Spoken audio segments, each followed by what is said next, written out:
From the banks of Dewey Lake, it's the Dewey Pod Monster.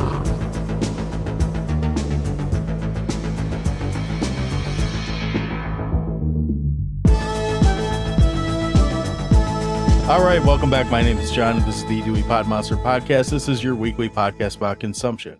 We are, of course, proud members of the You Run Podcast Network. You can find all of our old episodes, all of our new episodes, and all the other amazing shows on the You Run Podcast Network at yourunpodcast.com. With me this week is the host of the Dewey Pod Monster Podcast. His name is Sean. Sean, how the hell are you doing today? Yippee-ki-yay, Mr. Falcon. Going for the censored version? Yeah, have to. This is a clean podcast. It is. It's the day of our Lord. It's very counter to what I would have thought from how we started this episode. What are you talking about? Oh, the first thing I said was yippee-ki-yay, Mr. Falcon. Well, that's good to know. Sean, what have you been watching this week? All right, well, I got three things. I know it's crazy, and I'm totally out of left field here, but I've got three things I'm going to talk about. These are my three things. Okay, so the first thing, I believe it's from 1981. I watched a movie called Blowout. And this movie, you'll never believe it. This movie stars John Travolta as a sound man. And he is a sound man for like B movies. Do you know this movie? As if you... No. Oh, no. Okay. Well, then I'll continue. Sorry. He's a sound man for... I said yes, were you going to stop? Yeah, I was going to... All right, we're done. All right, show's over. Then you're in for a big treat, bro. Because it's off time. I can't stop it because then it'll start from where it stopped. Okay, anyways.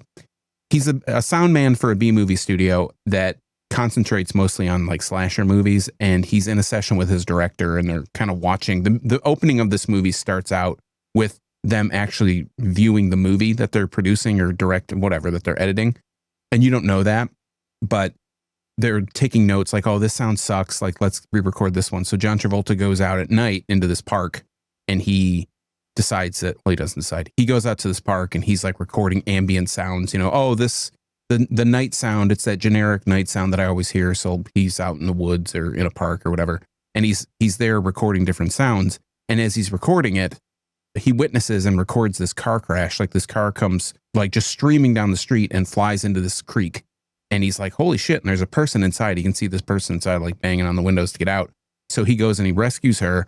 And as he rescues her, he goes to the hospital with her. He starts to unravel this conspiracy as to like why she was in the car. There was someone else in the car.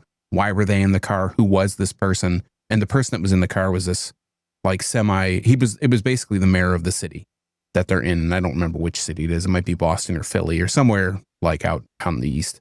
And sounds kind of convoluted so far. No, it's actually pretty straightforward. It does start to get really convoluted, but it also stars Nancy Allen from RoboCop and, Carrie and all that stuff, and John Lithgow, as we talked about it in Ricochet, but this is another part where he plays like the bad guy, and it's this neo-noir style movie. It was actually pretty good. Like I just came upon this random YouTube channel that was like, these are some movies that you may have missed from the 80s and blah, blah, blah, blah. And that was one of them. And I was like, John Travolta, like he was in Saturday Night Fever and then just a bunch of garbage. This is actually, I think it was after like two movies after Saturday Night Fever. So he's still... It's like one passable movie a decade and then goes back into garbage. This one, because I think Saturday Night Fever is like 77 or 8 or 9, like late 70s. So this may have been his passable 80s movie. And then he, fell off the cliff until the 90s and then his renaissance or whatever. He had two in the 90s because he had Face Off and he had Michael. Pulp Fiction in the 90s. Oh, Face Off, yeah. Miguel, yes. Miguel. So I would recommend that. I don't know if it's available streaming anywhere, but if it is, it'll be on the show notes. I'll leave a link to it and you can watch it if it's something you're interested in. The next movie I watched, I believe this is from 1999. You may have heard of it. It's a movie called Eyes Wide Shut. And I don't know why, but I have seen so much stuff in my YouTube algorithm about Eyes Wide Shut, and I'd never really seen the whole thing. I'd seen like bits and pieces of it, but never the whole thing. And if you're unfamiliar, this is a movie that stars Tom Cruise and his then wife, Nicole Kidman, and they're a married couple in the movie. And it's the final film of Stanley Kubrick. And it took like a long time to film. There were several like production delays, lots of issues with the movies. I think Tom Cruise, I read that he had signed this like contract in perpetuity until the movie was finished, and it took like 2 years to actually finish the movie. So he's a doctor. and he takes his wife to this party of one of his patients, and it's a Christmas party, so it wraps into this whole Christmas idea. And while he's at the party, it was a Christmas party. Yeah. Okay. While they're at the party, Nicole Kidman's dancing with this stranger that kind of approaches her, and he's hitting on her. And he's like, oh, hey, you know, she tells him multiple times, I have a husband, my husband's here, whatever. And the guy really wants to take her upstairs to like show her this little exhibit because she's a former curator of a museum or whatnot, a gallery. Tom Cruise, in the meantime, is helping the person that invites him to this party. He's having this problem with this call girl or escort or somebody who has overdosed, and Tom Cruise kind of helps him out. And he sees a friend of his, a former med school colleague that dropped out of med school. He's a piano player and he's playing at this party. And he tells him like, you should come check me out at this club that I'm playing at. And, you know, as the day goes on or the night goes on, when they get back to their apartment, Nicole Kidman admits to Tom Cruise that there was like, she had thoughts of infidelity with this stranger from like a year earlier. And that ignites this huge flame of jealousy under Tom Cruise. And he just like goes on this walkabout around the streets of New York and ends up going to this jazz club where the piano player, his friend, was playing, and the friend gives him this password of this secret party that he goes into, and he ends up going there, and he's on a night of discovery into a seedy underbelly of rich people orgying, basically. And then that opens all these, you know, it's like he opened Pandora's box and all these issues come about. And have you seen, I'm sorry, were you done? Or yeah, I'm done. Orgian. That was the end of my statement. Orgian. Cool. Mm-hmm. Have you seen that movie before, or is this a first watch for you? Just bits and pieces. I remember I went through a Kubrick binge in high school. Like I thought I was some like film savant and, you know, really. Well, you are. You're on this podcast. It all led you here. Yeah, because I can tell you this. What I remember about Eyes Wide Shut is I prefer the nostril picker. So it sounds like you didn't like do a straight like start to finish watch through before this. Yeah, no, never. The only part really that I remembered seeing was probably parts where Nicole Kidman was nude, because I probably looked for those specifically because, you know, it was the 90s. And then the scene where the guy Mr. Skin, right? So probably. And the scene where that guy's following Tom Cruise throughout the streets, and he's kind of like lets him know that he's following him. That's the only part I'd really ever seen. I remember watching it, and I want to say I don't remember what year that came out, but I want to say I was still in high school when it came out, and thinking like, oh, I remember telling myself like, this is fucking great. And I think I was telling myself that because it was Stanley Kubrick, even though I don't particularly like Tom Cruise or Nicole Kidman. And the more like, it's kind of one of those movies, like you say Orgian, Stanley Kubrick, Tom Cruise, Nicole Kidman. I'm like, yeah, I've seen that because I have, but I've never had any desire to go back and rewatch it. I'm kind of curious, like now that we're talking about it, like if it's one of those, like, you know, with older eyes and, you know, a more refined palate for Orgian, if it holds up or if it's worse or if it's just kind of leaving you. Because I think what I do remember is it just kind of left me like, what the fuck was the point of that? Was like the end of, like, if I was being honest with myself, that's probably what my initial thought was, like, what the F was the point of that? But like I said, 20 some odd years ago, I'm sure, like you, I'm like, I want to see Nicole Kidman naked, and I don't really give a shit about what else is happening. I'm sure there's a lot more going on because it's a Kubrick movie. I'm sure there's a lot more going on with it that I probably just didn't appreciate as a young, stupid, horny teen. Yeah, I liked it. I don't have a problem, and you know this, the audience probably knows this. I have no problem with ambiguous endings. That doesn't bother me like at all. I actually prefer it to be a little bit ambiguous than have it all tied up with a bow. It kind of has a bit of a tied up with a bow feel at the end, but it is somewhat, it's not like ambiguous as in like it's a real head scratcher, but I really enjoyed it. I didn't know this was based on, the source material was like a book that was from the 50s or the 40s or something. And there was like another version of this movie that was made for TV in like Sweden or somewhere in the 60s. I saw a whole breakdown of this. I like when they spoofed it on It's Always Sunny. That was funny. I hadn't seen that. I just like that they made the password for the orgy is orgy, and they make Frank do it in the like most white trash way possible. Sure. So that's always good. Yeah. So that's Eyes Wide Shut. That's the other thing I watched. And then the last thing that I watched, and I don't know if you've seen this or not, but I watched the Paul Thomas Anderson film from 2025, One Battle After Another. And it's on my to-do list. I just haven't got to it yet. So basic high overview. On my to-do list. Yeah. So high overview is Leo DiCaprio stars as like a current day revolutionary against the government. And his girlfriend who's also a revolutionary, gets pregnant. And she still like insists on doing this revolutionary stuff while she's pregnant. She has the baby, and DiCaprio is like the one that's taking care of the kid because the girlfriend is like, she just has no interest. She wants to get back to her regular life, and she gets involved. It all kind of, the whole beginning of the movie is like they get involved with Sean Penn's character, who his character's last name is Lockjaw, which I thought was just kind of hokey. But it advances then like 16 years later, as she's moved on, she like escapes to Mexico, and Leonardo DiCaprio has been raising their daughter. And it starts to, they move on to like a new identity. They're kind of in in a witness protection program. They basically stolen an identity of some people who had died. And now it's like normalcy. So it's been 16 years. DiCaprio is like lax on all the things that he needs to be like vigilant on, the revolution and keeping undercover. He's just kind of, he's smoking weed and drinking beer and just kind of like, he still has all these ideals about life and whatnot. But Sean Penn again stars as this officer that's trying to now capture DiCaprio and his daughter, and Benicio del Toro's in it. He plays like a random helper. Really? I haven't character. seen him in a while. He's actually really good in this. And the movie's obviously, like I said, it's directed by Paul Thomas Anderson. It's loosely based on a Thomas Pynchon novel called Vineland. Sorry, I have a cold. Vineland, Vineland, Vineland. And it's a black comedy. It's a black comedy, but also somewhat action oriented. It's a real weird like mix of these different genres. I laughed a lot. I really enjoyed the movie. It has these like really, I don't know, like liberal messages because they're revolutionaries, right? They're against the government. It has a lot of like parallels to current day situations. Like at the beginning of the movie, they're freeing, and this is supposed to be 16 years in the past. So they're freeing people that are like in immigration detainment centers and stuff. That's what their revolution is about, kind of. And it's funny. Like I really enjoyed it. I didn't think it was going to be as much as like it's not a laugh riot. Like I wasn't like falling out of the chair or anything.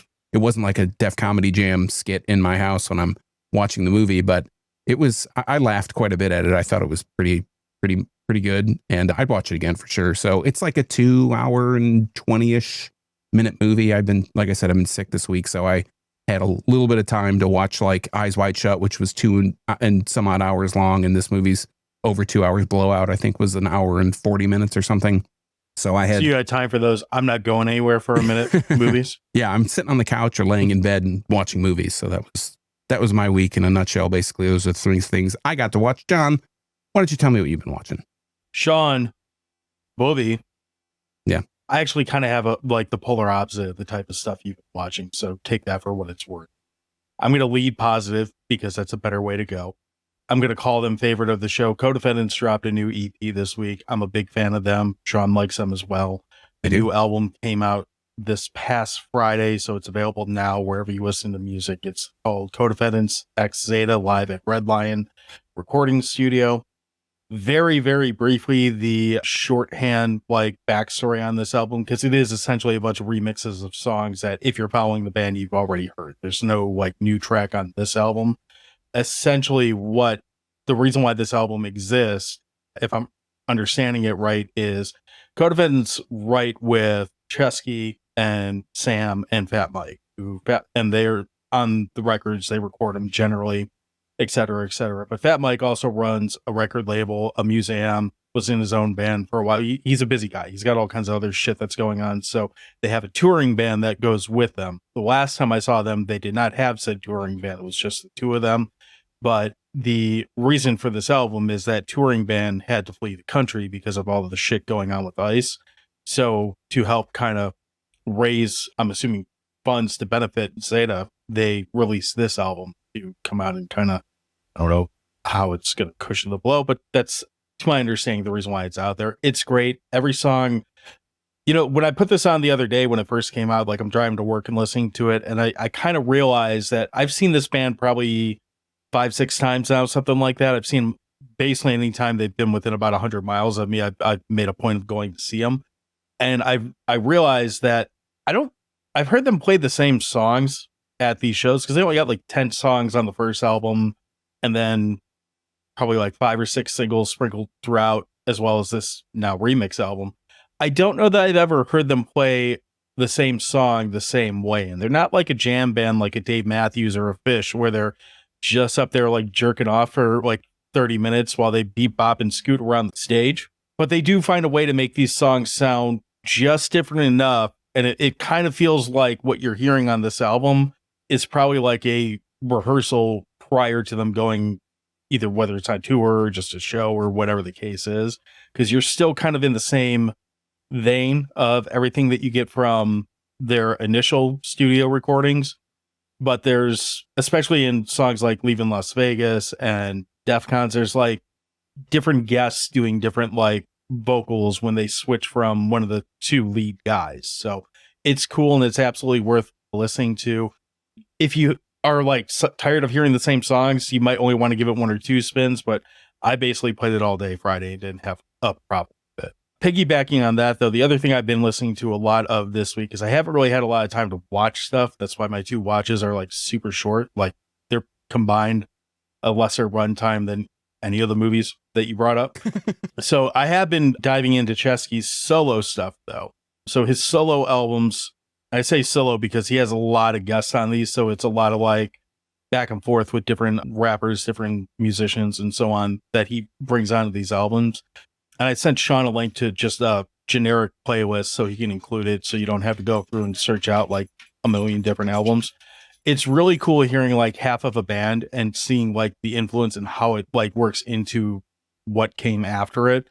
He evolves a lot from album to album, much like Co-Defendants do. Like there's a lot of change. Like there's not a lot of songs where I can send you 1 track and say, check this song out. You'll probably dig it.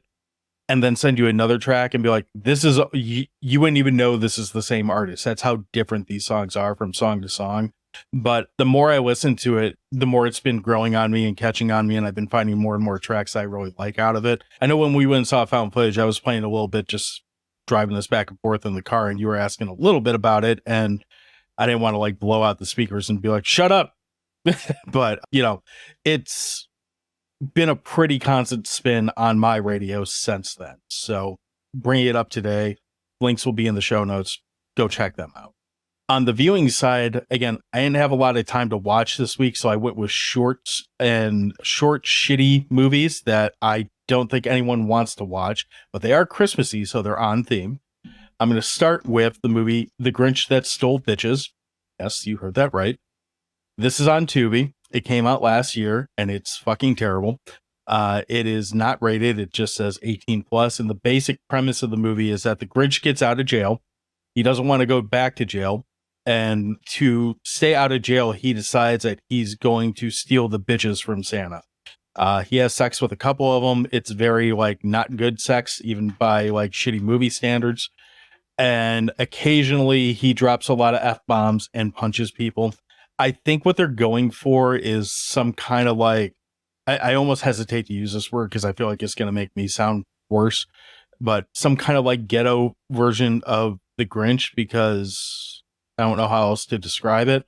It's not a good movie. It is up 1,000 points on the popularity scale on IMDb for some reason. I don't know how that happened, but why not? It's fucking terrible. But it's on Tubi and it's free, so you can watch that if you really want to. Like, you know, it's only about an hour and 10 minutes, so at least it's short. Speaking of short and terrible, I also stumbled on A Meowy Christmas, which is a story about. It's basically a very shitty retelling of Home Alone, except there is a cat and a rat that are friends. They can talk to each other. They watch like a stand-in Alex Jones type guy. Like they try to make him sound like that. And he convinces the cat that there are alien skinwalker day vampires running around the neighborhood. And the cat thinks that these alien skin whatever vampires are some conspiracy that involves these burglars, and shenanigans ensue via cat. The only reason why this movie is better than how The Grinch Stole Bitches is So this is a movie, like the camera on this movie is, I don't think there's an actual camera person. Like I think that like the camera is on a tripod on every single shot because the camera never moves. It's always just straight on whatever is being shot at. Mm-hmm. And whenever it switches, it's a hard cut to like flip the camera around to whatever else it's looking at. There's absolutely zero camera movement, but there are moments where like the cat has to set up booby traps. So like you can tell someone clearly has a pair of like cat print socks over their hand and they're like moving shit around and whatnot. It's like a step up from a drama club video, maybe a step down from a drama club video. It's again, terrible. It's shitty. The humor is not good. The guy who owns these animals I think he's kind of doing an Ace Ventura impression, but worse somehow. Great. Yeah. And apparently there's two others. There's also a very Meowy Christmas and a Meowy Christmas Vacation. So I could go down a whole rabbit hole with this if we wanted to, but it's kind of like Quigley. We're all for talking animals doing shenanigans, apparently, or at least we're going to say we are for the next couple minutes. And this movie's just as bad. So this one is not ranked on the popularity scale, though. Although, believe it or not, with 82 reviews, it is sitting at a solid 5.8 out of 10 on IMDb right now. Wow. Impressive. Yeah, I was actually surprised by that. I'm like, how the fuck does this have a 5, almost a 6 out of 10 on this? Like, I know only 82 people reviewed it. I'm sure there's just like, 80 of the 82 people are probably just people who love cats. They're like, I love cats, click. But it's bad and it should feel bad. But I watched it. So I think for next year, also we should collect like 20 different movies or whatever that are on Tubi. Yeah, that are just crappy Santa Claus, either horror or whatever, just junk. And then put a poll out. Rampage room. Yeah, we'll let people like decide which ones we watch or cover next year. Because I'm looking on Tubi right now. I just typed in Santa and there are a ton. I mean, some of them are like, yeah, for sure. Black Santa and He Sees You When You're Sleeping, which is a horror movie. Werewolf Santa, there's just Sleigh Ride. Werewolf Santa's a little bit of entertainment. I've seen that. It's okay. Wow. Yeah. Okay. So, My Santa, My Dad, great movies like that. My Santa, My Dad. Sure. Yeah. Why not? But yeah, we can, if we remember that next year, we can do that. I don't know if we will or not. Or we can always do like an episode where we maybe hit like 3 or 4 of them. Well, they're not going to be, I can tell you this, there's not enough in these movies to warrant an entire conversation about. Like what I just told you about a Meowy Christmas is the entire plot of a Meowy Christmas. There's no, well, actually, it is. I will say there is one pretty good part. I'm going to spoil it for you. Oh, no. Sorry. At one point, the cat that can talk to the rat calls 911 on the burglars because they're going to be burgling. Mm-hmm. And the 911 operator picks up and she's just like some person with like a cell phone, which is kind of funny. So she picks up, she's like, 911, what's your emergency? And they cut to the cat and the cat's like, oh my God, there's burglars and stuff. But then they cut back to the person and you can hear the phone and it's just going meow, meow, meow, meow, meow, meow, meow, meow, meow. Because, it's a cat. Sure. So I'm like, so I've heard. That's good. The cat can call 911, but it cannot talk. I like it. But yeah, that's all I got for this week is shitty movies and great music. So something different. Or maybe not. I don't know. Or more of the same. Who knows? Something like that. So I think that's as good a time as I need to take a break, though. We're going to wrap up the holiday season, wrap up the Christmas season anyway. We're going to talk about Die Hard when we come back. Is this overdue? Is this about time? Have you seen Die Hard? I hope you have, because if you haven't, this is kind of one of those how did you get here movies. So we're going to be right back.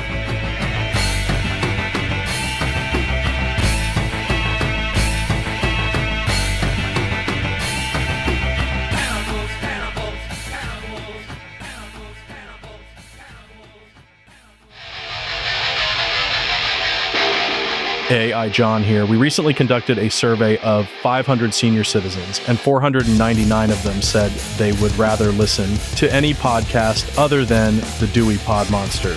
We're here today to talk to the one. This is Crazy Balls Johnson. Crazy Balls, what do you like about the Dewey Pod Monster podcast? I love that you guys are always balls to the wall, living life on the edge, talking about bullshit movies that everyone else hates. But I eat that shit up like a pig in slop. You heard it here, folks. You can eat that shit up like a pig in slop, too, along with all the other fine podcasts at yourunpodcast.com. All right, so again, as mentioned, we're going to be talking about the movie Die Hard, and this week I have 3 third-party reviews. They're all pretty short, so we'll go through each of them. They're all on Letterboxd this week, and the first one is from Rachel Rhodes, and she says, Argyle truly went above and beyond. Give that guy a big-ass tip.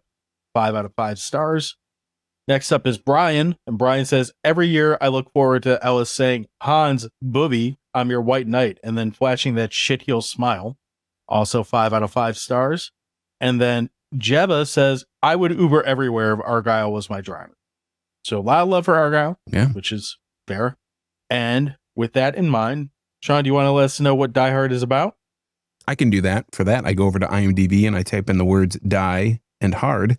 And that gives us a movie from 1988. It gets an R rating. It's 2 hours and 12 minutes. It gets an 8.2 out of 10 on IMDb with 1 million ratings. 1 million. And it has a popularity scale this time. Again, this is like 2 in a row. It's at 38. From some number, it's up 13 from some other number. And there's something called a storyline and a plot. We're never quite sure which one is which, but I'm going to say they wouldn't put it on the top if we weren't supposed to read it first. It says, a New York cop, John McClane, tries to save his estranged wife and several others taken hostage by terrorists during a Christmas Eve party at the Nakatomi Plaza Skyscraper in Los Angeles, California. And if we scroll on down to the summary, I guess that makes the other one the plot. This one doesn't have, oh no, that's a summary. I don't want the fucking summary. We scroll on down to the storyline. It comes care of Sam. And Sam says, NYPD cop John McClane goes on a Christmas vacation to visit his wife Holly in Los Angeles, where she works for the Nakatomi Corporation. While they're at the Nakatomi headquarters for a Christmas party, a group of robbers led by Hans Gruber take control of the building and hold everyone hostage, with the exception of John, while they plan to perform a lucrative heist. Unable to escape and with no immediate police response, John is forced to take matters into his own hands. I mean, that's fairly accurate. I'd say the police do respond eventually. Yeah. Yeah. Before we go into anything else, do you want to go over the cast members on this one? Nah. Or the cast members that we care about? Oh, okay. Yeah, let's do that. We got Bruce Willis, who plays John McClane. You may know him from Moonlighting and, of course, the Die Hard series, which we're talking about now. He was in Pulp Fiction, The Sixth Sense, Looper, which is one of my favorite Bruce Willis performances, as well as 12 Monkeys, another favorite of mine. We have Alan Rickman, who plays Hans Gruber. He was in Robin Hood, Prince of Thieves. He was Snape from the Harry Potter series. He was in Love Actually, Dogma, and Galaxy Quest. We have Bonnie Bedelia, who plays Holly Gennaro McClane. She was in They Shoot Horses, Don't They? She was in Die Hard 2. She was in the television version of Parenthood. We have Reginald Vell Johnson, who we talked about last week with Lethal Weapon. He was Al Powell. He was in Family Matters. He was in Remo Williams, The Adventure Begins. He was also in Ghostbusters. We have Paul Gleason, who plays Dwayne T. Robinson. He's a character actor. You may know him from The Breakfast Club, Arthur, Van Wilder, Maniac Cop 3, Trading Places, and about 155 other roles. We also have William Atherton, who plays Thornburg. He was in Ghostbusters Real Genius, Biodome, and Tim and Eric's $1 billion movie. And the last person I want to mention is our man motherfucking Vigo from Ghostbusters 2, Wilhelm von Homburg. He's one of Hans Gruber's men. He's only in it for a little bit, but I saw him and I was like, that ugly motherfucker, he must be Vigo. And I looked it up and he was Vigo. Imagine that. You know what? I didn't catch that, so I'm glad that someone did. That's me. That's what I do. So I don't really have a Cliff Notes for this because I just didn't write anything down with it. I don't know if you have one that you want to put in here. I think this is one that we can just kind of go into talking about. Again, this is one of those movies that's pretty well known. This is not like some B movie like the Nostril Picker. Why do you keep picking on the Nostril Picker? I'm not. I usually You're picking on prefer to. Oh boy. Yuck, yuck, yuck, yuck. I kill me. So let's just kind of get right into it. Unless you want, do you want to do Cliff Notes of any kind? Because I didn't write it. No, I mean, I think our, whatever the thing is, the storyline on IMDb, it's not like the whole truth and nothing but the truth, but it's pretty fucking close. Yeah. And this movie's, again, been dissected to hell and back. So pretty I don't revered. really think. I would think most people know the plot, the general outline of what Die Hard's about, I would hope. Do you have any memory of your first time watching this one? I mean, I'm assuming this was not your first watch this week. I've never actually even heard of this movie before, so no, I've definitely seen this. I may have seen it. I don't think I saw it when it came out, but I know I saw it before 1990, I would say. We probably rented it on VHS. Somebody did, a friend did. We had it at the house with something. I honestly don't remember the first time I've seen it, but I've seen it like several times for sure. Yeah, and I don't remember the first time I've seen it either. I know it was at home. It wasn't a theater experience. I would have been too young, even for my not giving a shit dad, to take me to the theater to see this. But it's one of those movies that I kind of remember being part of Christmas for the majority of my life, really, or at least the majority of like when it was out. It was one of those VHSs. I think he like recorded it off of like HBO or something. Like I want to say he like went and recorded it like from a friend's house who had HBO and brought it back because that tape was just worn to shit with all that kind of good stuff on it. There was always, I don't think I always understood all the things I liked about this movie until like later on. But I always remembered like, oh, it's got swearing and gunshots and a couple boobs and some like good humor in it. And what else do you need? You know, I don't think I really started thinking of it as a Christmas movie though until later on down the road. And we're going to come back around to the Christmas like aspect of it. But this movie has so many things that it does in it that kind of break the rules of what action movies really were leading into 1988 and Die Hard. I guess you could say that Lethal Weapon did a lot of that too, but I feel like this one really takes it to the next level, especially when you think of some of the people that they were trying to cast to play John McClane ahead of this that didn't get the role or didn't take the role. It does feel like it flips the script and just somehow, I don't want to go as far to say it miraculously works because let's be realistic here. McTiernan's a pretty well established director at this point. We've learned that he knows how to direct a movie. I don't think we mentioned that off the top. This is directed by John McTiernan, who also did Predator right before this. That was McTiernan. Several Tiernan, whatever. McTiernan, I yeah. sucked. Yeah, we didn't mention it, but he directed like, I didn't even know that he not only directed Die Hard, but he directed The Predator. He directed The Hunt for Red October. He directed Last Action Hero, Die Hard with a Vengeance, and Rollerball, like the new not new, but the 2000s Rollerball. Yeah. Rollerball. Wow. Sorry, dude. That really blew you off track. But all those other movies that I mentioned, that's like, those are like in the pantheon of great 90s and 2000s movies. Well, mostly 90s. Well, I guess, I think if you were to poll like 100 people and just ask them like, what's your favorite action movie? I got to think there's a good percentage of them that's going to have Die Hard and Predator in that answer. What about Last Action Hero? At some point. I mean, that's a great. Probably not. I like it, but it's, it grew on me. It took a long time.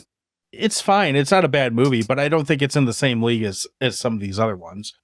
So, I mean, we could just kind of start with bouncing back and forth with it. Well, the main thing, can I kind of interrupt you just really briefly? You mentioned like in your preamble, I don't know, whatever, your like initial thoughts. Babbling. Yeah. Yeah. I wasn't going to put it that way, but yes, you're babbling. No, it's fair. I'm babbling. I never equated this to be a holiday, like a Christmas movie. Like I know it takes place at a Christmas party, but I never like put it in, I never thought of it as like a Christmas movie until all the discussion, I don't know, like it seems like 10 years ago or so, something happened where everybody's like, Die Hard. Yeah. Well, Die Hard, is that a Christmas movie? I mean, I think it is because, looking at it, it's at a Christmas party. I mean, the whole thing takes place during a Christmas party. So of course it's a Christmas movie, but like I would have thought maybe even Die Hard 2 would be more of a Christmas movie because it takes place in the winter. This is in LA, so there's no snow. It doesn't really feel Christmassy. There's not really any, besides the party, there's no real, I mean, he's bringing the bear at the beginning, the gift for his daughter. I wouldn't have put it on there. I don't agree with that. You don't agree with it? Opens and closes. So the movie opens and closes with Christmas songs. There's Christmas songs sprinkled throughout as part of the soundtrack. But I'm saying when I saw this in the 80s or the 90s, I wouldn't have thought about that. Now, do I think it is? For sure. Yeah. Watching it this time, absolutely. Hitting on I mean, it's way more Christmassy than Lethal Weapon. Oh, for sure. And hitting on what you just said about the music, I want to just start out with like top of the hill. I don't know what the fuck I'm trying to say. I want to start off with in the likes.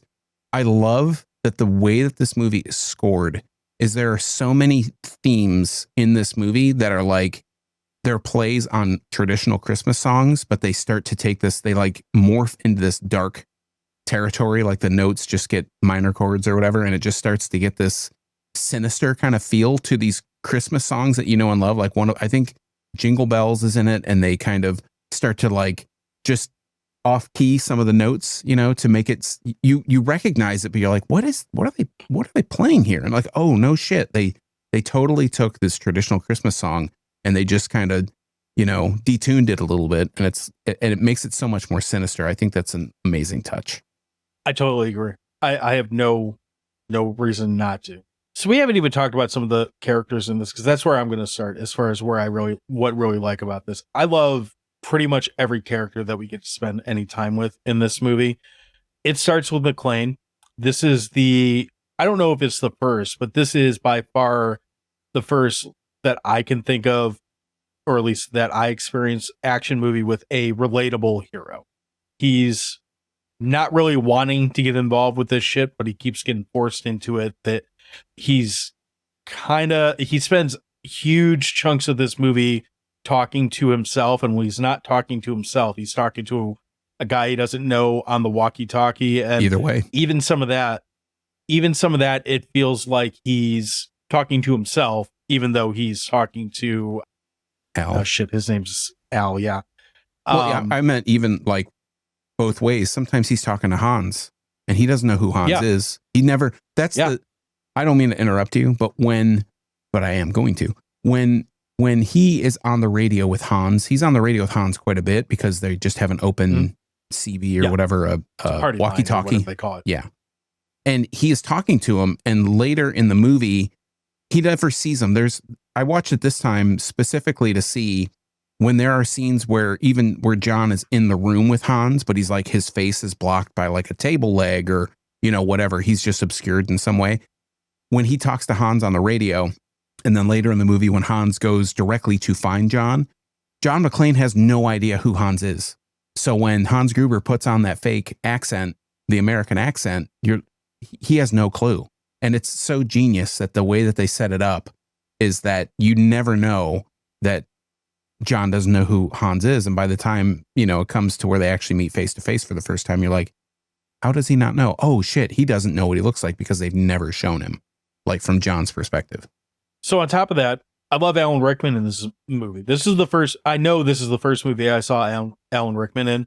I'm probably not the only person who would say that. Yeah. And I'll put it out there. I love Alan Rickman, or loved Alan Rickman. I think even in movies that I could care less about, like I don't care about the movie Love actually, but I'll watch it with my wife because Alan Rickman's in it, because he's that good of an actor. You know, he's that type of guy, or at least he became that for me. In this, I don't want to go as far to say he's my favorite bad guy to be put on film, but he's way up there, because there's never a point in this movie where you sympathize with him. You never feel like you're on his side. You always 100% know this is the bad guy, and he's the one who's doing the bad guy things. That said, it also never, and I'm using the Lithgow example because it's the one that comes to mind recently. He never hits that John Lithgow in Ricochet, or one of those where he's just a real fucking asshole son of a bitch through the whole movie. Even being a bad guy in this, he's charismatic, he's well-spoken, he's charming at times. There's something about him that draws you in just as much, if not more, than what the John McClane character does. And that's one of the greatest strengths about this movie, is the two lead characters are so well written and so well fleshed out. And then you piggyback that with every single side character, every single person that wanders, with maybe the exception of Paul Gleason's character. Pretty much every character that wanders into a scene or has a line in this movie, it's a lot of it is foreshadowing, and you can see that now. Like, you know, Argyle parking in the garage and sitting there all night comes back to play later in the movie. Them shooting the guy at the front desk comes back to play later in the movie. Ellis and his cocaine, like shitting, you know, bullshit talk, goes to strengthen the intensity of Hans Gruber's character. Like every single thing that is in this, even the fucking like make fists with your toes guy. Yeah. That's a line that in any other movie, in any other 2 hour and 12-minute movie would feel like, get this shit out of here. This is a 2 hour and 12-minute movie. In this, it pays dividends and it almost becomes endearing. So it's extremely well written for every single character and every single interaction. There's not a single person in this movie, even at 2 hours and 12 minutes, where I'm like, get that fucker out of here. Let's move this shit along. Like, it never even crosses my mind. And I really can't think of many other movies that are that tightly written, where like the only other one that really comes to mind would be like maybe Jurassic Park. Like, I can't think of any like real no point in this person being your character in that. Like, it's rare that you see a movie this tightly written with this many walk-in bits that come back and pay off later, and it's satisfying. Yeah, I mean, I don't have anything to rebut against you with any of that. I think Alan Rickman, like you said, he is so charismatic. While he is not a good guy, you don't root for him at all, but there's no wasted time with him on the screen. You know, anytime he's on the screen, he is captivating everything. He is, you know, the character Hans Gruber is like pushing the story forward. He's driving the story along with John. So there's always this push and pull between the two. I mean, yeah. I mean, I would watch this movie just for Hans Gruber because he is such a good villain. Yeah. Like, he's so charismatic. You can't hate him because honestly, he doesn't, well, that's not true. I was going to say he doesn't do anything that's like super just revolting. Murders a few people. But he does. Yeah. And that kind of leads me into the squib work, the blood work, the gore stuff that we would see in this movie. Amazing. Every time that I see Tagaki's head like blow back on the window, it always, regardless of how many times I've seen this movie, that's always like a brutal scene to me. And I remember when I watched it, maybe the first time I didn't know, you know, as a kid, like I obviously saw it, but then, you know, as an adult and multiple times after, every time that happens in the movie, I'm like, ooh, that is so just like, you know, it like puckers your asshole a little bit. It's like, this is so revolting. That's such a gross scene or a gross like effect, but they're great. And all the little gunshots, squib work and stuff is just really well put together in this movie. You were saying like no character feels necessarily wasted. And even like Paul Gleason's character doesn't feel like a wasted character to me. There is a scene even to me. I said maybe. Yeah, like, I know. That's I don't think he's wasted. But if you're gonna force me to pick something, yeah. I think he's great because he's such a dickhead. He's like that. He's the same kind of character that he is in Breakfast Club. And he just kind of he's just a great character actor that can do that kind of thing. There's two characters that come in. I think it's the FBI, Big Johnson and Little Johnson, the two agents that come in, and they're in the helicopter. And there is an amazing scene, and you triggered my memory. Robert Davey, he's Big Johnson, and he says this line, and he's like, woo, they're flying in this helicopter. It's kind of like an Apocalypse Now kind of moment. He's got the sniper rifle, and he goes, woohoo, just like Saigon. And the other Little Johnson character, he's just like, I was in junior high, dickhead. Like, and he can't, Robert Davey can't hear him say that, but it's just like a throwaway line of them in this helicopter, just flying up Nakatomi Plaza, like the skyscraper. And it's just a throwaway line, but it's so hilarious in context of what's going on in this scene. It doesn't even have to be there, but it's written, the movie is written so well that it just adds, there's all these little flavor, like in a game, you call it flavor text. There's all these little flavor lines that get thrown around that really make you, that all these characters start to become endearing to you in some kind of way. You know, even if they're assholes or even if they're like shitty villain characters, you're just kind of like, oh man, you want to hear more of what these characters have to say. And from an action film, that's a really interesting stance. Like, I can't think of many action films, maybe like an Arnold film, but it's usually not the villain. It's Arnold that's delivering these one-liners or whatnot. But every character in this movie has some line that can be attributed to them.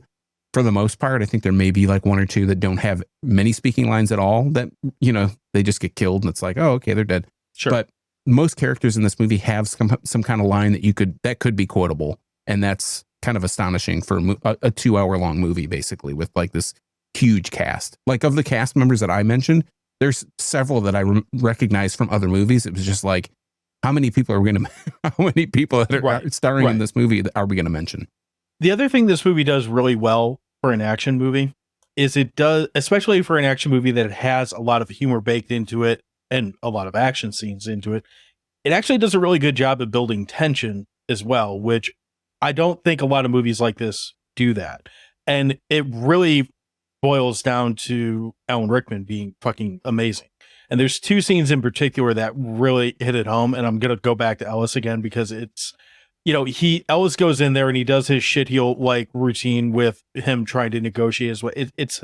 I find it to be pretty funny. It's one of those comedic breaks in the movie that just works really well. And this episode's already going to go long, just looking at where we're at now. So I'm not going to go into all the behind the scenes as to why some of these scenes happen. You can go into a YouTube rabbit hole and figure that out if you want. But this is a movie that the behind the scenes stuff on it is thoroughly interesting. But when Rickman or Hans shoots Ellis and the whole, I guess, lobby or office, wherever room they're in on the 30th floor starts like freaking out. I love that he doesn't just sit there. He gets up and takes a walkie-talkie and just like holds it over so McClane can hear his, wife chaos. and all these people just like going on and screaming, and says, I forget what he says. He's like, give me my detonators or I'll kill someone. Eventually I'll find someone you do give a shit about, in so many words. It's awesome. And again, for a character that we inherently like because of he's Alan Rickman, to do something that brutal and still make it entertaining, somehow lighthearted, and ratcheting up the tension is fucking great. And the other scene where he does it really well is you mentioned he encounters McClane. They get face to face, and he puts this shitheel like California or Texas accent. Texas. Please don't shoot. Yeah. He calls himself Clay, which is great because there's a name board right behind him that says Clay something or other. Yeah, William Clay. Eventually, his henchman comes in. They get into this shootout. Bullets are a dime a dozen in this movie. I'm not sure where they all come from, but basically they got McClane pinned down behind this like glass wall, and he starts telling him, shoot the glass, and the guy's like, what? Bang, bang, bang, bang. He says it again. He's saying it in German to start with. And then he screams it at him in English, and he's just blows out the glass. And as an audience member, you're just like, oh, fuck, he's barefoot. This is not going to go well for the hero. And it doesn't. But it's one of those little touches, like this scene in almost any other movie would be like, all right, let's move this shit along. And this, it's like they hit it at just the right time, and then they shoot the glass out, and it just adds another level of like, this guy's fucked, but he keeps going. It's really, really well done, and it's a really interesting use of this enclosed area to just make life a living hell for John McClane for another 15-20 minutes. Yeah, I think that it just kind of goes to show, again, the thought that went into the movie, into writing the script, into the scenes specifically, because I think it's super clever that McClane doesn't have shoes because he didn't have time to get shoes or whatever. He tries on other people's shoes. He's like, why do these people all have small feet or whatever he says? Something to that effect. I'm sure that's not exactly what he says. But yeah, they're pretty close. They shoot the glass out in an effort to track him, like because of the bloody footprints, or he's going to cut his feet. I think that's a super smart idea. And one of the other things that I really enjoy about the movie is that the cat and mouse of McClane, the henchman, Hans, is so fun. It's something that we've talked about a lot in horror and thriller style movies. This is like almost this kind of action thriller hybrid, because as you mentioned, there are so many scenes on like a good horror movie where they ratchet and ratchet and ratchet, and you just feel like it starts to feel oppressive, like the paranoia, the tension that is on John McClane. And then there's like some comedic element. There's something funny that happens, or we get the Ellis scene, or we get, the Argyle stuff, or we get just, there's so many, or the Powell scenes, the Al Powell scenes that come up, and they add this light like humor. I was going to say good humor. They add this light element to it that kind of lifts it up, and it releases the tension. You can, as an audience, you can kind of sit back and take a breath and appreciate what's going on, and then they just start right back up with it. McClane is like, he's running around on the top vacant floors so much of this movie, and he's not even interacting with other characters much. He's just getting into situations where he needs to get out, like the scene where he has the gun and it's got the strap on it, and he's got the gun wedged in the vent duct, and he's trying to climb down to another one because Karl and the other henchmen are after him, and he just barely escapes. And then they see him. Oh shit! I heard a noise. Karl runs over to the open duct, and he sees the the lighter that McClane has so he can see where he's going. And that lets him know where he is. So then he can run down to, it's just, there's all these things. It's like this huge Rube Goldberg device that continues to happen through the movie, that like the cause and effect of McClane doing this and the bad guy seeing this, and he goes and does this thing and he gets out of it. And then it kind of happens over and over again. It's this like perpetual motion machine of bad situations that John McClane gets in. But it's really well written. Yeah. Almost everything they set up in this movie, no matter how small it seems, pays off. And it pays off in a way that's satisfying. It's not just like, it's the not guy like who's Lethal watching Weapon. It's not like Lethal Weapon where there are so many unbelievable things that happen that you're like, no, come on, fucking A. Like there are unbelievable things that happen. Obviously, John McClane has the best luck in the world in this movie and probably the whole series. Worst. Yeah, or the worst. But he makes it out alive. So you have to consider that a good thing. But in the same respect, it's not so like totally unbelievable. He's not like the guy that has the best shot in the world, but he can't do this one. Like he doesn't do the thing that he's supposed to do. He does what at the end of the movie, when they get out of the building and the last guy comes out, not Hans, whatever, Vigo, Karl. I guess. It's not Karl Vigo, it's Karl. Comes out. They don't create a circle and have the helicopter keep dancing so that John McClane can have another fight. Yeah, MMA fight. I mean, that's not what happens. I've got my own complaints about the end. Because I think that is a weak point, like that portion of the movie where the bad guy comes back. Like I think it's funny that we'll get to that when we get to that. So, yeah. Unless you want to do it now. I mean, I don't, there are like individual scenes that I think are hilarious. And that Karl scene is one of the things. And I feel like I called it in my notes, I called it the Karl death scene, quote unquote. He gets hung from this chain. It's very reminiscent of Undefeatable with see you around Stingray, except Stingray gets a hook in his eye. But then Stingray doesn't come back at the end of the movie and pops out a note like, oh, we got to add this one last thing. To me, that's like one of the major sins of this movie is that really just hack stupid thing where the bad guy comes back. The bad guy's taken care of. He's hanging from a fucking chain around his neck and he's been hanging from it for damn near 30 minutes of real time. How does he come back? It's just, I don't like that. So here's your spoilers for this movie that you probably have seen, but just in case. There's this whole like little arc with Al where he's bonding with John McClane throughout the course of the movie over this walkie-talkie. And it's right around the time that McClane's pulling glass out his feet. He kind of feels like he's kind of at the bottom of the barrel. Al tells him about this time he mistakenly shoots a kid. And I think he says he kills him. So, he and that's why he's a desk cop. And I guess that doesn't really answer why he was out in the first place, but whatever. He pulls. So I kind of like that they close his story arc by having I think it's funny that they basically re-empower him to shoot people again with the story arc. It's almost like how redemption. It feels. Yeah. By being able to kill people again, I guess, which is kind of humorous. As the cops do. Yeah, it's especially LA cops. It's kind of humorous, but I can see where you're coming from. Like, granted, this is a movie that has a man jumping off the side of a building with a fire hose and people on helicopters with worse aim than stormtroopers and things like that you could pick apart if you really, really want to.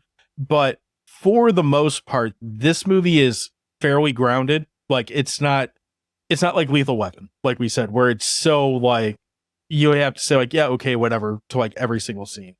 To your point, what Karl goes through, when he's just hanging there 10 feet off the ground, for 30 minutes or more, you're right. Dude should be dead in multiple ways. See ya. But it does feel a little bit I don't know. It doesn't feel like that last, I don't want to call it a scare, but that last, jump it's like a little is confrontation needed. Or whatever. Yeah. But at the same time, it's so short-lived that it's hard to be too mad about it. See ya. Do you got any one-liners because there's some pretty great one-liners in this movie. I have to repeat it because my favorite one in this is by far when he calls the police because he doesn't want to get involved with this. He just wants to call the cops and have them do their job. Mm-hmm. I love when he's like, "No fucking shit, lady. Does it sound like I'm ordering a pizza?" And he starts firing off a gun. Yeah. I laugh my ass off at that every single time and that's pretty early in the movie, but it works every single time for me. So I don't have any one-liners because I was just so concentrated on Yippee-Ki-Yay, Mr. Falcon, that I didn't even write any other ones down. I mean, I could look them up and be like, yeah, that's funny. But yeah, off the top of my head, not a quote guy. I don't really have any notable nitpicks or anything that I really need to like get off my chest on this one. Do you have any that are specifically on the negative side? No, my other only than what we already said with the ending. My only negatives besides the ending are really nitpicky. I think for me, like Alan Rickman's German accent, and by contrast, his like whatever the "oh no, please don't shoot" those accents are horrible. I think those are categorically some of the worst accent work in movies that I've seen, other than like maybe Kevin Costner's Robin Hood. That it's pretty bad. And then the other thing, some of the effects in this movie, I know it's 1988, so it's not like we're not CG level here, but we're not like quite up to even like Star Wars standards, which was like 10 years earlier. But some of the effects, like the chair dropping down the elevator shaft, the hitting the bottom of the building and then exploding, like these explosions, these matte explosions that are on the screen. Some of the special effects, especially explosion work, is really fucking bad. Like it's pretty bad, but I think the saving grace is they're on screen for so short of a time. And again, it could be, we've mentioned this in several movies, like especially movies that we've seen like 20 years after the fact, remastered versions, all that shit. Yeah. 4K HD does no favors to a lot of these effects. And especially when they remaster them and they clean them up, it's like, you should have just left them shitty because you couldn't tell they were shitty. I was gonna say, I don't remember having an issue with that until like higher definition came around. Current time. So yeah, but I get where you're coming from. But yeah, those are really like, I don't have a lot of complaints about the movie in general, because I feel like it really, like we said about Lethal Weapon last week, it set this bar for the new style of action movie. This, like I said, this is one that feels like it's kind of a hybrid of different styles of movies. I mean, it's an action movie overall, but it has like different elements from all these other genres that just make it such a strong, complete movie that it makes it hard to, there's so few things for me to actually complain about. Yeah. And I'm right there with you. Like the things that are like any of the movies that we talk about on this level, the nitpicks in this movie, for me anyway, are like the nitpickiest of nitpicks. Yeah. Like it feels like I'm bitching just for the sake of bitching. Yeah. And truthfully, like even in this movie specifically, even those things, I just feel like I'm just trolling for negatives where I don't need. So I don't really have any negatives. It's one of those things where you're just trying to find something so you can put it in that column. Yeah. And for this one, I just didn't feel it was, for me anyway, necessary. So yeah, I do want to say one last thing is before we get to our like review or our final conclusion or whatever, is that like this movie catapulted Bruce Willis to stardom. Like he had been in other movies, for sure. He had other roles, but this puts Bruce Willis into the category of like mainstream, just star in general. Like he's been in tons of movies, obviously, in the last even 20 years. Even if you look at his roles after this, how many of them are just some kind of watered down version of John McClane? And that you can even make the argument that includes the other movies where he's playing John McClane. I don't think so with Die Hard 3, but for 2, 4, and 5, I would make that statement. If you look through his resume and you start looking at the different movies, if you look at everything like pre-Glass, like Glass and before. So Glass is 2019, and maybe you could argue Lego Movie 2. He's in 2 to 3 movies every year, at least. And a lot of them are he has a lot of stinkers, right? Like you get into where you're doing so many movies that you don't hit bat 1,000. Nobody bats 1,000. But then once we hit Glass, his last few years were kind of rough. Yeah, up until Glass is like 2019, and then until 2023, he had 2 movies in 2023.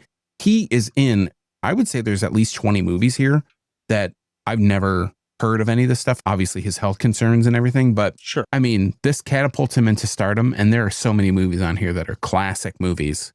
When I did the cast list, it was so hard to find like just 5 movies to mention because there are so many in here that it's like, no, I like that one. I like that one. I mean, maybe I wouldn't put Cop Out in his like top 10, but we've got like all the Die Hards up until maybe Live Free or Die Hard, which I still thought was, I like that one. Not bad. The only one I don't like, the only one I genuinely don't like is the Russia one. Was that Live Free or Die Hard? I think so. Or is that the 4th one? I think that's, I don't know. Die Hard. Whichever one the 5th one is. Yeah. Yeah. whichever the fifth one is, Die Hard Again in Russia, whatever. Right. That one was pretty bad. Yeah. But the fourth one, it's interesting because the fourth one feels a little bit like it ran away from what the Die Hard formula was and became more of what early 2000s action movies were, like huge, like, because isn't that the one where he's like the jet driving on like a jet or some shit? Yeah. Like and jumps off of it or runs up the jet or some shit. Yeah. Yeah. That's And he that one. like, although I find this scene amusing because he's like bitching the whole way about it. He shoots like he like makes a makeshift ramp out of like a parking block or something and like throws a car at a helicopter. Again, I was amused by it, but I could see where you'd be like, that's pretty fucking dumb. But like you said, Looper is a great movie, and I haven't watched that in a while. And now that you mention them, God, I haven't watched that in a while. I should watch that again. Pulp Fiction, 12 Monkeys, like the list goes. He is one of those that he's got his share of stinkers, but even his like stuff that's just okay, there's a lot of it that's extremely watchable, if not enjoyable, even in that middle ground. It's no Bruno. It's true. It's no Seagram's commercial. Is that what you're saying? Yeah. The Return of Bruno or Golden Wine Coolers, man. They're wet and they're dry. It's the best line of that whole song. Then you're in for a big treat, bro. Because it's hot dog time. So I'll go ahead and lead us off because why not? It's Christmas. I'll go ahead. I'm going to be quick and to the point. This is as many hot dogs as you want to give this movie. This is all of them. This is a full hot dog. You can make a strong argument that this is one of, if not the best action movie out there. I'm not quite at that point at the moment, but it's definitely in the conversation. I love pretty much everything about this movie, and it's pretty rare that like I like a movie enough that I don't even have any real complaints about it.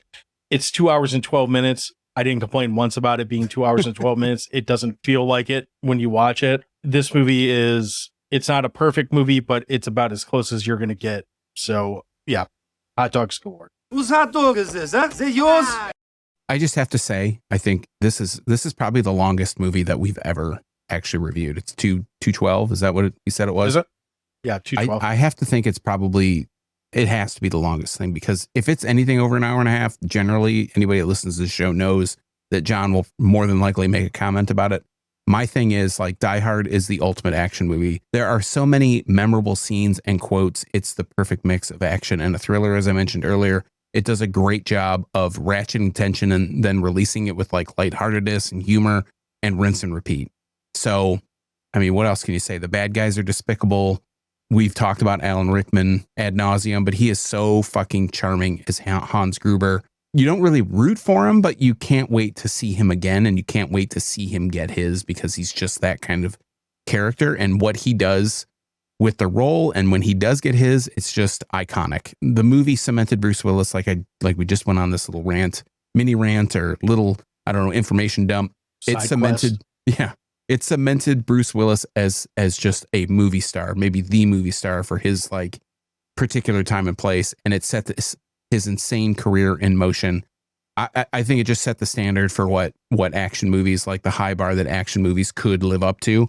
And I can't give Die Hard anything but a full hot dog. I just finished it like yesterday because that's when I watched it again, and I honestly could go back and watch it again right now. It is that fun of a movie. Yeah, it's just got so much stuff going on in it. I mean, you know, we said our piece about the nitpicks. There's not so many. There are so few things that you can really complain about this movie without just totally picking it apart, and that does say a lot, especially for an action movie where you don't have to totally suspend your belief or disbelief or whatnot just to kind of get through it. So we didn't do a question of the week. In fact, I didn't expect to even include this, but people started chiming in, so we're going to go ahead and talk about it. Sean, just out of curiosity, what makes a Christmas movie to you? Because that's the age-old debate with this movie. This is the low-hanging fruit, so we're going for it. You know, the question is Die Hard a Christmas movie? There's a poll here. Get that in a second, but for you, what makes a Christmas movie a Christmas movie? I think there has to be some kind of elements of Christmas, or it has to take place around Christmas. It doesn't necessarily have to have Santa Claus. It doesn't have to necessarily have like snow or decorations or whatever, but it's like a time and place thing. So this movie, to me, because I think of it as a Christmas movie, because everything that happens in the setting of this movie is based on it at a Christmas party. So to me, that's like, okay, Christmas, cool. Like, it's kind of like a Halloween. Like, I think with Halloween, if it takes place around that time frame, I think with Halloween movies, it does have to have decorations for whatever reason. Christmas doesn't have to have the decorations so much, but this movie takes place at a Christmas party. So it can't be anything but a Christmas movie. Yeah, for me, like the only real qualification is it has to have something in the movie that signifies Christmas, whether it's the music, the decor, the events, whatever the case is. And to me, it has to be a movie that I want to watch around Christmas. So, like, basically, if December rolls around, there's got to be a better than 50% chance I'm at least going to consider putting it on. So that pretty low bar for entry. So that was the question that we put to a poll. And just to get the poll out of the way, it's pretty dwarfing. There's 38 people that have voted on it. It is a 96% yes, Die Hard is a Christmas movie. As far as I can tell, one person has voted no because they don't like fun. I don't know who did that, but I didn't ask people to start commenting on it, but they did. So we'll go over some of your responses real quick. And we're going to start with our friend Other John. And he says, you almost tricked me into getting out on my soapbox and typing out a 40-page dissertation on how many ways this qualifies as a Christmas movie. But I'm not going to do that. Nice try, John. Instead, I'll just say that people are wrong to try and disqualify it because of shooting, blood, explosions, death, etc. But who said a Christmas movie can't still have those things? Exactly. The people that are wrong, and we don't listen to those such people. So John sounds like he pretty adamantly thinks this is a Christmas movie and not arguing. I would put him in the Christmas movie category column. One tick over there. Yeah. For sure. Mm-hmm.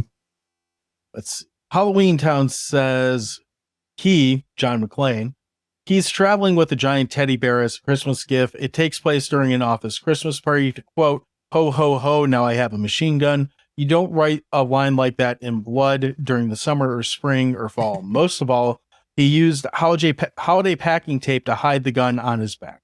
Give Me Back My Actions movie just says 10,000% yes. The funny Jamie Kennedy says it is the only Christmas movie. I mean, I like where you're at, but we just said there were like 500 Tubi movies that had Santa killing people or something. I watched a Meowy Christmas today. You watched a very Meowy Christmas. So Average Drewski says hell to the S. Shit, Lethal Weapon 1 is a Christmas movie as well. It's low key, but it is there. I mean, it is very low. But Scott over at You Run Podcast says, who the hell voted no and why do they hate fun? And then last we have What's the Story with Mel? It says it's literally at a Christmas party. So thank you to anyone who wrote in. I'm glad that people decided to chime in on this because it gave us something more to add with it. So it seems pretty unanimous that the majority of people think this is a Christmas movie. I really don't see why this is still a debate that rages on every year, regardless according of the fact to the poll, it doesn't sound like it's that much of a debate. Yeah, we saw from the like 40-ish people that answered our question. Definitively, it's been ruled in Dewey Pod lore. This is a Christmas movie. That's why it's the last movie before Christmas. And I think that's all we got for this week. Anything you want to add on before we wrap up here? No. It's record-setting longest movie we've ever watched, and possibly, other than maybe one or two podcasts, way early. This is one of the longer ones I think that we've recorded. Might be the longest one without a guest. The only ones I can think of that are longer both involve the same guest, coincidentally. So, well, when we talked about every specific camera angle in Chopping Mall the first time around, that may have been the longest one that we did. Wasn't the Terrifier 2 episode like 2 hours long? I don't care to relive that, John. I blocked it out of my memory. Well, if you want to listen to the Terrifier 2 episode, you can do that at our website. It's at crap.town. You can find all of our old episodes there. You could also go to yourunpodcast.com. We are proud members of the You Run Podcast Network. All of our old episodes and upcoming episodes are available there as well. While you're there, please do check out someone that you haven't heard before. They might be talking about Die Hard. They're probably talking about some other Christmas movies. I'm sure there's a lot of Silent Night, Deadly Night going on in the next week or so, just because that just came out. Kind of bummed I haven't seen it yet. You can follow us on all the social medias. We are at Dewey Podmonster with the exception of Blue Sky, where we are at crap.town. And if you could, wherever you're listening to this, whether it's on Spotify, Apple, Pocket Cast, whatever podcast platform you choose to listen on, leave us a review, put a comment down. Any of that helps us, even if it's negative, helps us move things forward and hopefully get better. Maybe you won't hate us later. Maybe you will. Doesn't matter. Sean, what am I forgetting? Well, help bring us home here. Maybe you'll hate us even more. So if you want to check out anything that we talked about on the show today, any of the stuff that we talked about in the first half, or Die Hard itself, you can find links to all that stuff more than likely in the show notes. Almost all of that stuff is free. I don't know of any other podcast in the known universe and the unknown universe for that matter that offers so much content for free. Like I would say there's like at least 6 hours of stuff associated with the show in the notes that you can watch for free. There is stuff in there that isn't free, however, and that'll say Amazon next to it. Those are affiliated links. If you click those links and you buy cough medicine or Bedicid, I'm so stuffed up that it sounds like Bedicid. So if you buy cough medicine or cough drops or cough drops or whatever else that you buy from there, we get a small cut of that. And that's a really great way to help out the show. As John said, another great way to help out the show is to rank. Another great way to help the show out is to leave a review on the podcast platform of your choice. You know what? The even better way to help out the show is to share the show or to share it with your friends or even your enemies. If you don't like them and you hate the show, and you can send it to them and say, you know what? I hate you. Listen to this show. Maybe you'll hate it too. I don't know. Whatever. People listen to it. That's all I care about. And yeah, so sharing the show with your friends and all that stuff really helps out the show. That's all I have to say. And other than that, if you want to follow me on social media, I am at internalbleeding.crap.town exclusively on Blue Sky. I post like stupid clips of stupid movies that I watch. And sometimes I'm posting stuff about what I'm outraged about, but that doesn't happen too much. So yeah, you can find me there. John, back to you. So that's it. We got one more episode this year. Then we'll be on to something else.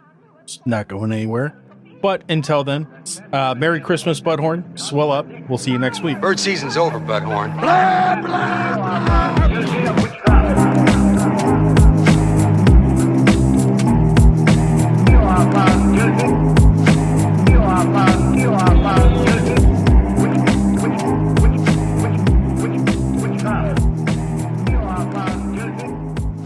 So we got John.